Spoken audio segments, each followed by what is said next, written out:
Good morning. I'm so excited to be sharing with you this morning. As Leon said, Life Central really has become a home for myself and Jack. It really does feel like family, which makes it even more exciting to be able to share with you what I feel God has been teaching us at the moment. So before we get into that, in a moment there's going to be a slide on the screen. I always forget this is here. A slide on the screen, and I can guarantee there is going to be about 3 different reactions to this slide in this room. So here it is. IKEA.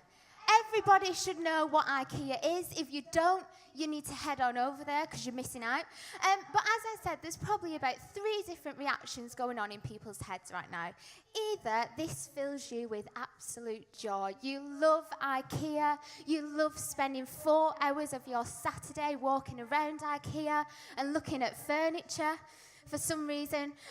Or you might be the complete opposite. It fills you with absolute dread when you hear the words, we've got to go to IKEA. You dread walking around for 4 hours looking at furniture. You dread trailing behind people that are walking the pace of a snail. Or you might be a little bit like me and you're a bit of both. You get excited, like, yes, I can go and get that wardrobe that I've been waiting for because that's grown-up life now, apparently. And you get excited and you might get distracted a bit by, those contraptions for cutting vegetables in a fancy way, and you think you need it even though you definitely don't. But then, it's great. You get to where you want to be, you find the wardrobe, you think, brilliant, this is going to look fantastic. You get home, you unpack it, you see the manual, which looks a little bit like a comic book, and you think, I can definitely follow pictures, like, I've got this sorted. And then, about 4 hours later, you realise, there's a theme with 4 hours with IKEA apparently, you realise that you've still not got this wardrobe up. You've somehow along the way lost a few of the screws that you were meant to use, and you're looking at a piece of wood and you're thinking, where the heck is this meant to fit in to this picture? But eventually you do it and it's standing up and it looks stable, so you kind of just leave it as it is and hope for the best. Anyway, that's what we do when we were putting up our furniture. You see, the manual was simple. It was so easily set out for me to understand what was meant to be happening, but somehow it got so confusing in the process. And I believe in this life we have an instruction manual of how we're meant to live out this life with God, our relationship with God, and that is called the Bible. And at times it can seem like it's really simple, but then somehow along the way, it gets really complicated, and it really doesn't feel easy anymore. And this morning, I want to talk about exactly that. And if you're not a Christian today, please don't switch off, because I feel like actually this could be a great opportunity for you to see what having a relationship with God looks like. And actually that as Christians, we do not get it perfect, and we're not meant to. We're not meant to get it perfect. So we're going to look at a few things what faith isn't. But before we get into that, I want to just make sure we're all on the same page about what kind of faith are we talking about. Because faith has lots of different meanings. There's lots of different connotations that come with the word faith, which are probably going through your head right now as well. But so we're all on the same page. The kind of faith that I'm talking about this morning is faith in God, our relationship in God, the very thing that enables us to have that relationship. And my hope for you this morning is that if things have got a bit complicated along the way in your relationship with God, that this could be encouraging, and this could help you untangle some of those areas that have got a bit complicated. So, my first point, faith isn't a burden. For those of you that are married in the room, just realise what that sounds like, marriage burden. I'm not saying I'm not saying that's the same thing at all. Hear me out. But for those of you that are married in the room, you may have heard of something called marriage prep. For those of you who don't know what that is, marriage prep is basically, before you're married, you prepare yourself by meeting up with another couple watch a few videos, you ask a few questions, and basically just have conversations about what a healthy marriage looks like and how you can best do that. So myself and Jack did that before we got married. We found it really helpful. We met up with Sam and Hannah, which was great. And one topic that comes up quite a lot in marriage prep is this topic of expectations, of how important it is to communicate in your marriage about the expectations that you have. But I think that this is key to a lot of other areas in life as well. Because when we don't communicate these expectations, they're then called unspoken expectations. And unspoken expectations have, bit of a tricky effect on things sometimes. I read this quote that said, unspoken expectations are premeditated resentments, which I thought was quite deep, but actually it makes sense. Because if you expect something is going to happen and then it doesn't, you get frustrated with that person, and then eventually it does cause a barrier between you. Let me give a few examples of some maybe little expectations that we might experience in day-to-day life. The first one, maybe you expected that the washing up would be done by the time you got home, and it wasn't. Maybe it's the fact that last week you brought in your neighbour's bin, so you thought they'd bring yours in this week, but they didn't. It might be that the person you've just held the door open for would say thank you. I'm sure we can all relate to that one. And they don't, and it's really frustrating. Just say thank you. There's lots of different things, and these are simple things, obviously. But I think that this principle of unspoken expectations can very easily transfer into our faith. We somehow put these expectations on ourselves of how we're meant to be before God. And it causes this frustration. An example for me in this area is around gossip. I have a tendency to gossip. I like talking, I like people, and I like learning new things. So gossip just naturally, that's my excuse, just naturally comes to me. But I really don't like it. I really despise the fact that that is something that naturally comes to me. And it's something that I try so hard to stop doing. And I try out of sheer willpower to stop it and to change it within myself. And I might go about a week where I've not gossiped and it's great. But then I gossip again. And then I realise I've failed again. And then I feel guilty again. And I feel like I've disappointed my God again. But you see, that expectation was never spoken by God to me. He never said, Jess, I expect you not to gossip. I've put that expectation on myself. And it's then caused this frustration and this barrier between me and God. Maybe for you it's not gossip. Maybe it's something else. Maybe it's something much bigger. But you've put this high expectation on yourself to reach this target.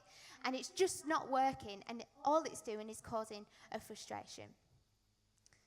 There's a story in the Bible that I want us to quickly look at that talks about this. And it's a story about Jesus and his friends. They're traveling to a place called Jerusalem.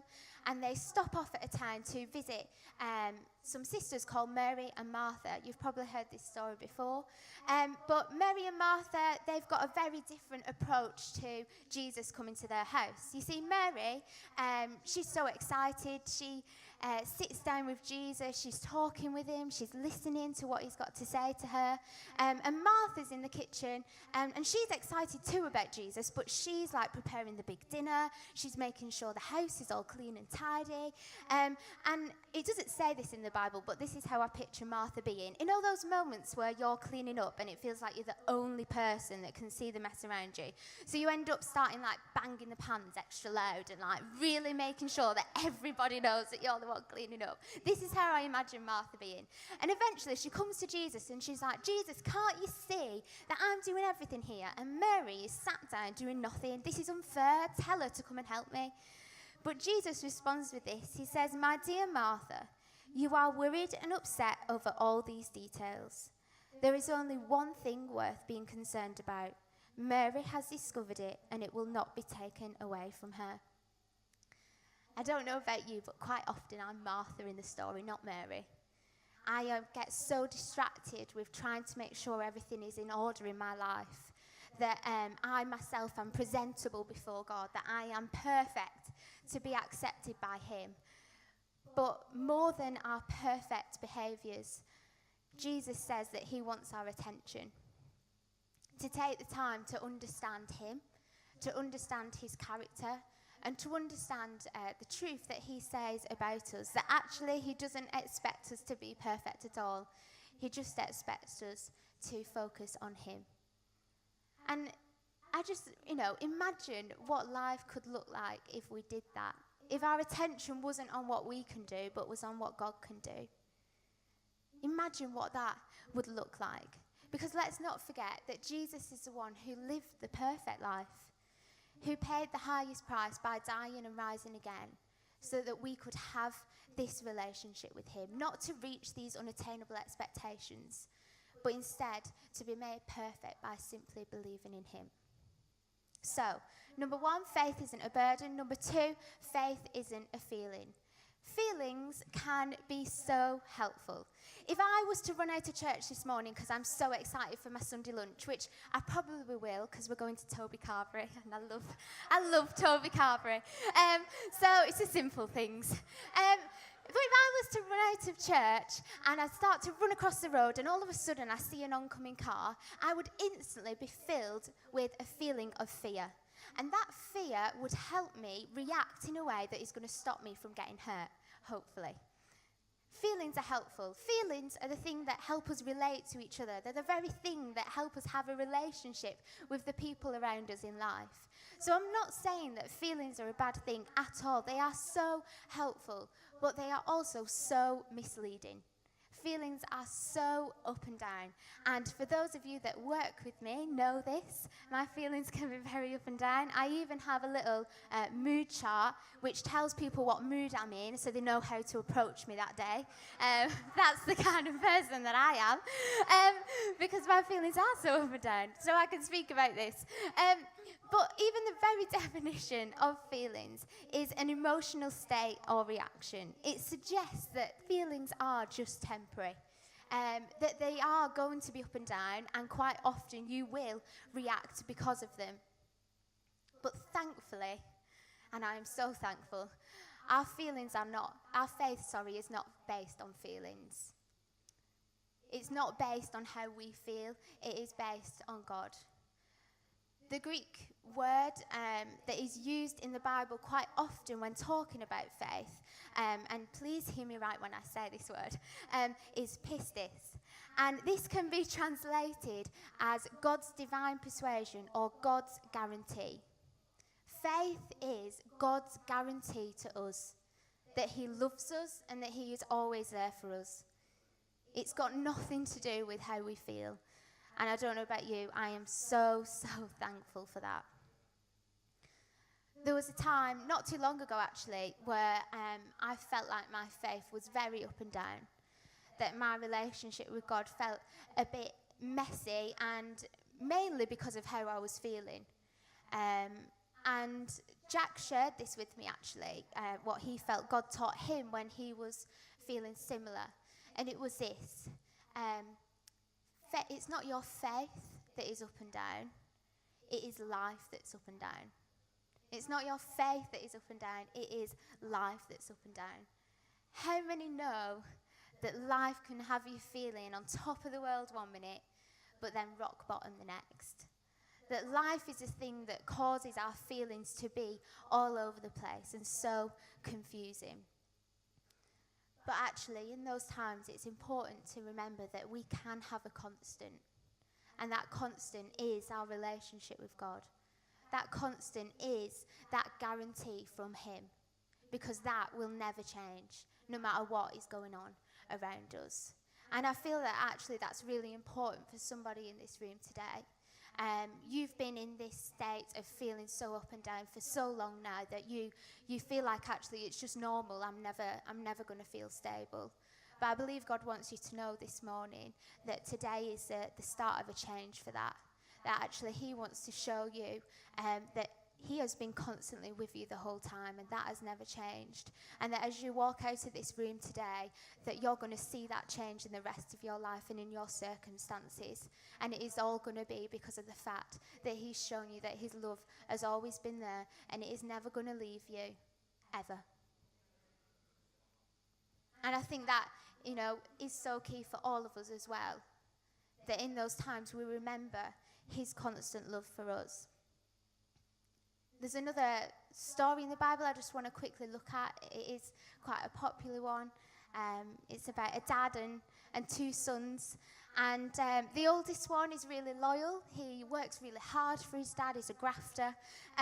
But the youngest son decides that he wants to go and explore the world. So he comes to his dad and he says, "Can I have my inheritance early? Can I go and explore and figure out life for myself?" So I'm sure there was a longer conversation that went on, but the dad says yes, and off he goes. He goes with his inheritance. He's having a great time. He's meeting loads of new people. He's at all these parties. But all of a sudden he realizes that all his money, all of his inheritance is gone. He's spent it all on probably the most irresponsible things. And he ends up working on a farm looking after pigs, which, just a bit of context for you, this story was told to Jewish people, and pigs are seen as unclean. So this really is the lowest of the low. He has hit rock bottom. His life really has been up and then a massive down. And he's working, clearing out this pig pen, and he realizes that the only answer is to go back to his dad. But he's so shamed of what he's done that he knows he can't go back as a son, but instead he'll go back as a servant. And we jump back into the story here, and it says, "So he returned home to his father, and while he was still a long way off, his father saw him coming. Filled with love and compassion, he ran to his son, embraced him, and kissed him. His son said to him, 'Father, I have sinned against both heaven and you, and I am no longer worthy of being called your son.' But his father said to the servants, 'Quick, bring the finest robe in the house and put it on him. Get a ring for his finger and sandals for his feet, and kill the calf we have been fattening. We must celebrate with a feast. For this son of mine was dead, and now he is returned to life. He was lost, but now he is found.' And so the party began." When I read this recently, I felt like God highlighted something to me. I noticed that it didn't say, filled with love and compassion, the father ran to his son, and the son in return ran to his father, shouting out, "Dad, I love you." It doesn't say that when the father embraced the son, that the son embraced him back and was so grateful and was so happy and was filled with all this warm, fuzzy feeling inside that he was finally back with his dad. In fact, it doesn't tell us anything about what the son was feeling. For all we could know, he could still be feeling rotten and dirty and shamed.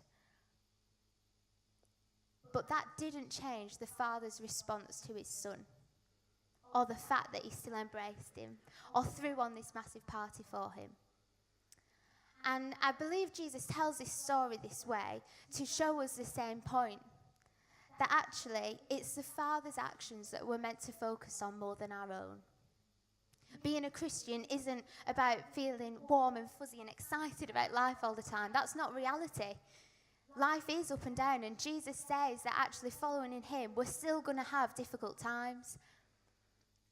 But it's the fact that we don't focus on what we're feeling, but we focus on him. We focus on his actions towards us, that he always runs to us, that he always embraces us, and that his guarantee of love for us will never, ever change. Now, what I'm about to say about this, about what we can do, is definitely easier said than done. But don't let your feelings determine your actions. This is something that I'm definitely still working on, and I haven't perfected at all. But actually, this is so key. And even if you don't believe in God this morning, this is a great principle in life for you too. Because as we've said already, feelings are so up and down. So to respond off those, things can end up quite messy in life sometimes. But if you do believe in God, these are just 3 points that I have found really helpful in doing that, in not responding off my feelings. So the first one is, first of all, I recognise it. I recognise what I'm feeling. I accept that I'm feeling that way and think, okay, why might I be feeling this? Then I think about what God says and I speak it out.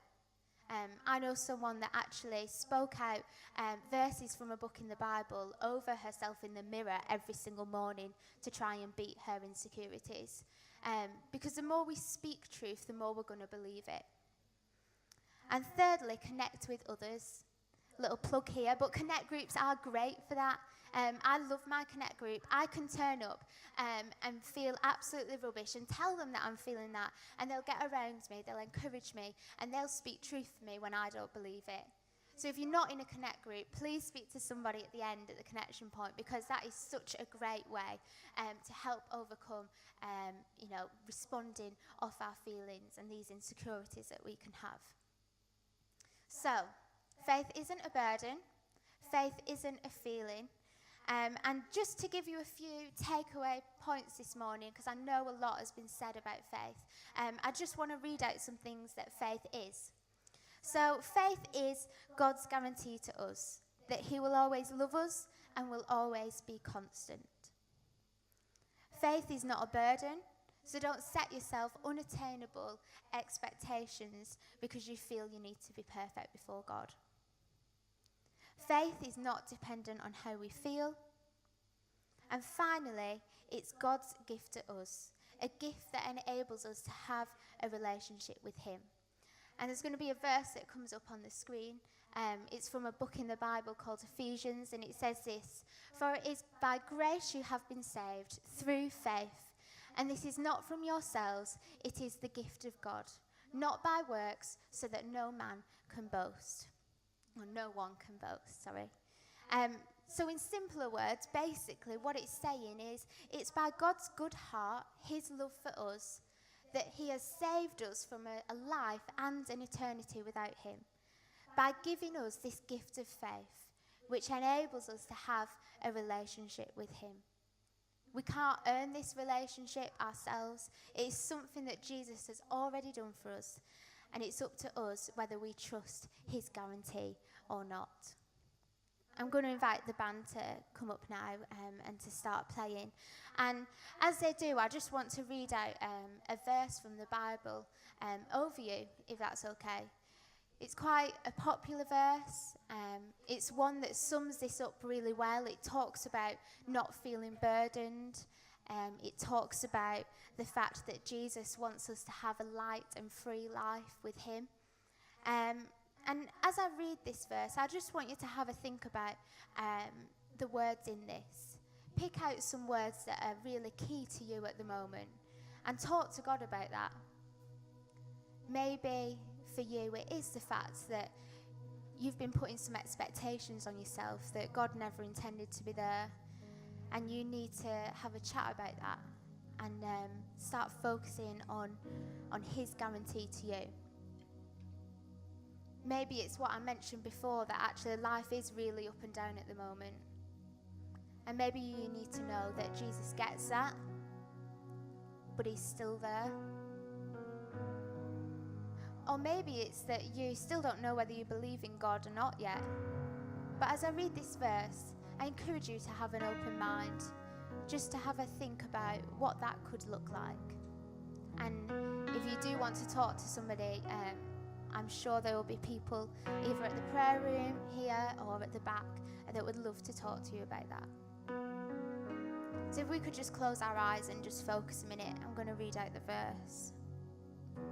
And it says this: "Are you tired, worn out, burnt out on religion? Come to me, get away with me, and you'll recover your life. I'll show you how to take a real rest. Walk with me and work with me. Watch how I do it. Learn the unforced rhythms of grace." I love that one. Learn the unforced rhythms of grace. "I won't lay anything heavy or ill-fitting on you. Keep company with me and you'll learn to live freely and lightly." Let me pray for you. Father God, I thank you so much. First of all, that you are here, that you want to speak to us, and that you want us to understand that your love for us is always guaranteed. That actually having a relationship with you is simple. We just need to focus on you. We just need to watch how you do it and work with you, and that way that we can live freely and lightly. So now, God, I just ask that whatever it is that people need to hear from you this morning, that you would speak that to them. That as we sing this song about how much you love us, that we would have an experience of that right now. That we would be reminded of that, or maybe even know that for the first time. We thank you for who you are and for all you're going to do. In Jesus' name, amen.